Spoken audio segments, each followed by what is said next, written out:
kummenti Dr. Azzopardi u mbagħad nieħdu mistoqsija minn kull newsroom, okay? Bonġu u grazzi bil qed nagħmel dawn il-ftit kummenti biex anke l-benefiċċju tagħkom u ta' min qiegħed isegwi jkun jaf essenzjalment x'ġara. Mela, intlaqet it-talba illi jagħmel Dr. Simon Busuttil illi il-proċeduri isiru fil-miftuħ. Jiġifieri ma jkunx hemm il-bibien magħluqin għaliex kien l-argument tagħna illi il-proċeduri għandhom ikunu miftuħa biex ikun hemm skrutinju kif għandu u kif dejjem isir sakemm ma jkunx hemm eċċezzjonijiet illi tajt il-liġi. Saru mbagħad argumenti minn naħa u minn oħra għalfejn għandu ikun hemm ir-rikuża tas-sur imħallef, għamilta ċara diversi drabi illi dan mhuwiex kwistjoni fejn hemm xi dubju fuq l-integrità tal-sur imħallef, jiġifieri far from it. Mhuwiex il-każ. Però peress li aħna f'dan il-bini Malmin u hemm ruxma ta' sentenzi mhux ta' Malta biss, iżda anke tal-Qorti Ewropea li jgħidu ċaru tont li l-ġustizzja trid mhux biss issir, imma trid tidher li qiegħda issir. Not actual bias, but the appearance of bias is enough. U dan anke minn sentenza tal-Qorti ta' Strasberg għamilna l-argument illi għandu jkun hemm ir-rikuża sabiex il-persuna, l-ġudikant li qed jisma' il-kawża ma jkunx il-ġudikant in kwistjoni. Interessanti, għamilt l-argument forsi wħud interessom illi diġà sitwazzjoni fil-qrati tagħna fejn imħallef li tippresedi l-qorti kriminali min jedda ma tismax kawżi li jkunu ġejjin fejn hemm akkużi ta' kaċċa u nsib minħabba illi persuna li tiġi minna fi-żwieġ huwa involut fil-birdlife. U allura biex il-ġustizzja mhux biss issir ma tidher li qiegħda ssir, is-sinjura mħallef Edwina Grima diġà stabbiliet din il-prassi ekwa, ġusta, korretta, u allura għamilna l-argument f'dan is-sens. Finalment issa id-deċiżjoni tas-sur imħallef hija mistennija fit-28 ta' Settembru, ġifieri il-Bambin Rid il-ħamis tal-ġimgħa d-dieħla fil-11 ta' filgħodu. Dak huwa fil-qosor ħafna x'ġara tal-għodu għax inkella ndumu u nirrepetu dak li ntqal ġewwa. Tajjeb? Grazzi. Jekk ma jimpurtax għandi mistoqsija waħda għal tal intom imma. Dr. Delija, ma nafx hekk taqbilx l-ewwel ħaġa mat-talba tar-rikuża li saret hemm ġew. U peress li il-partit tiegħek hemm inti ġejt investigat ukoll il-partit tiegħek dwar kontijiet ġurisdizzjoni li għandek. Ma nafx ħassejtek x'komdu hemmhekk fil-qorti. Mhux tal-li naqbel ma dik it-talba tal-li nassoċja ruħi fid-diviża ta' Dr. Simon Busuttil formalment fil-qrati tagħna għall-istess raġunijiet li għadu kif elenka Dr. Azzopardi fil-konfronti ma saru ebda allegazzjonijiet. F'ebda qrati kompletament. Kif dejjem kont komplu fl-aħħar 25 sena. Yes, Dr. Azzopardi, nixtieq insaqsik jekk ħassejtek x'komdu taħdem fil-qorti ma' Adrian Delija x'illum ġob lilu nnifsu bħala l-avukat ta' Simon Busuttil naħseb jidher li għall-ewwel darba.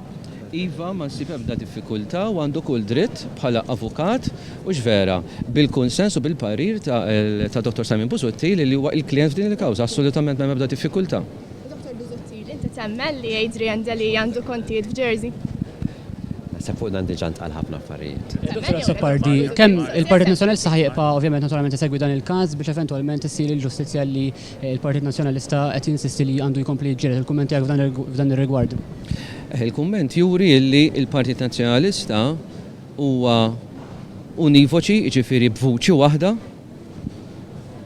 determinat illi iżomm il-fuq il-bandiera, il-legacy illi Simon Busuttil ħallilna il-koll. Dik il-legacy inkompluha il-koll, niġilduha il-koll, fis-sens illi naraw illi ħattu xejn ma jwaqqafna milli nitolbu li ssir ġustizzja u li fejn hemm il-ħażin jiġi skopert, jiġi missielet, jiġi megħlub u fejn hemm it-tajjeb inkompluh. Però f'dan il-lat ta' fil-qorti ġudizzjarja fil-qrati tagħna naħseb huwa xi ħaġa importanti li nuru li bħala Partit Nazzjonalista aħna ma ħanamlu ebda shortcuts biex inkomplu l-koll kemm aħna niġġieldu fejn hemm il-ħażin u fejn hemm l-abbuż jew iksur tal-liġi. Permetti li ħalli weġiba dik il-mistoqsija. Dr. Simon Busuttil ma naħsibx li għandu jemmen jew ma jemmenx bħala stat ta' fatt dik il-mistoqsija mistek saqsejta lili. Għax jiena m'għandix ebda kontijiet f'Jersey diġà għatta 1000 darba u jekk hemm bżonn narġa' ngħidha.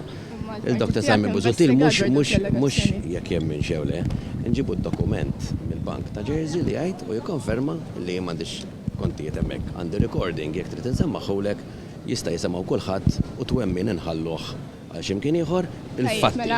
Bħala stat ta' fatt. Bħala stat il-qorti mhux jiddeċiedi. Il-qorti jiddeċiedi l-imħallef. Il-partit tiegħek ma ġabx Il-qorti. dwar l-allegazzjonijiet li għamel. Kemm inti Signorina. kredibbli tidħol hemmhekk fil-qorti. Mela, jiena nidħol fil-qorti għax jien avukat prattikanti bil-warrant.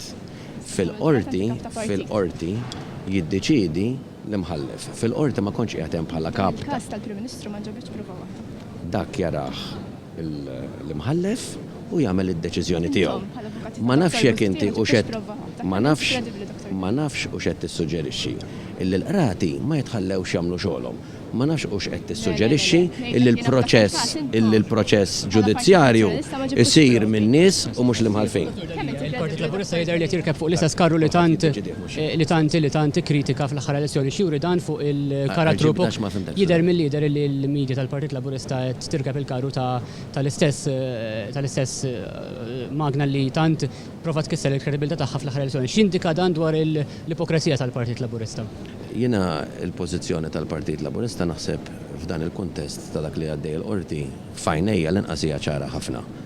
Minflok naslu għall-iktar rimedju sempliċi u effettiv illi l-qrati jagħmlu l-ġudizzju tagħhom wara li jinvestigaw wara li kienu l-istituzzjonijiet tagħna li naqsu milli jagħmlu dmirhom b'mod lampanti u ċew il-Kummissarju tal-Pulizija u l-Uffiċċju tal-Avukat Ġenerali immiss issa l-qorti li tagħmel xogħla wara illi kienet l-oppożizzjoni illi instigat dan il-proċess u kol il-Partit Laburista tjara kif jagħmel biex ifixkel, ixekkel milli il-ġustizzja ssir. Grazzi, ġenerali kulħadd. Thank you. Ma ħarġu ebda allegazzjoni. M'hemmx allegazzjonijiet. Il-Partit Sibli Nazzjonalista allegazzjoni waħda. Il-Partit Nazzjonalista naqblu illi investigat. illi ġimgħa ilu il-Partit Nazzjonalista investigat Simon Busuttil dwar dawk l-allegazzjonijiet li ħarġu sa allegazzjonijiet jew le kien hemm stejjer. Kien hemm kummissjoni, kumitat tal-etika. Le, mhux veru. X'qalhom qed ngħid, x'qalhom iżgħar. ma wiċċlilek. Lewis Gallia qal meta jara il-ħin li kien hemm u dak kien hemm bżonn dokumenti minn bank barrani in 48 hours jekk ikun hemm kontijiet magħluqin, bank barrani mhux se jtik l-informazzjoni, bħala stat ta' fatt il-bank ikkuntattjajnieh u jżommu rekords għal 6 snin. Bank ma jistax jgħidlek kienx hemm kont miftuħ 20 sen ilu. Dak kont. Ma Simon Busuttil qallek li quddiem dawn l-allegazzjonijiet stejjer seħħament ma tkomplix bil-kandidatura tiegħek. Issa kif inti qed tidher illum Dr. Busuttil mhux għaddiet, kulħadd tkellem dwarha. It-tesserati tal-Partit Nazzjonalista kollha ħadu dan. Simon Busuttil għamel l-opinjoni tiegħu ta' il-parir u jiena ħadd id-deċiżjoni tiegħi. L-elezzjoni ingħalqet. Issa jiena l-kap tal-partit, jiena ġejt hawnhekk biex nuri żewġ affarijiet. Wan li bħala avukat għax bħala avukat tista' tiddefendi il-xi ħadd jiena dispost illi niddefendi l-pożizzjoni ta' Dr. Simon Busuttil f'din il-proċedura dak mhux jien niġġudika lili nnifsi li jġudikawn in-nies. Inti tħalt hemmhekk hemm bi kredibilità assoluta. Fl-opinjoni tiegħi iva kieku ma tħallx.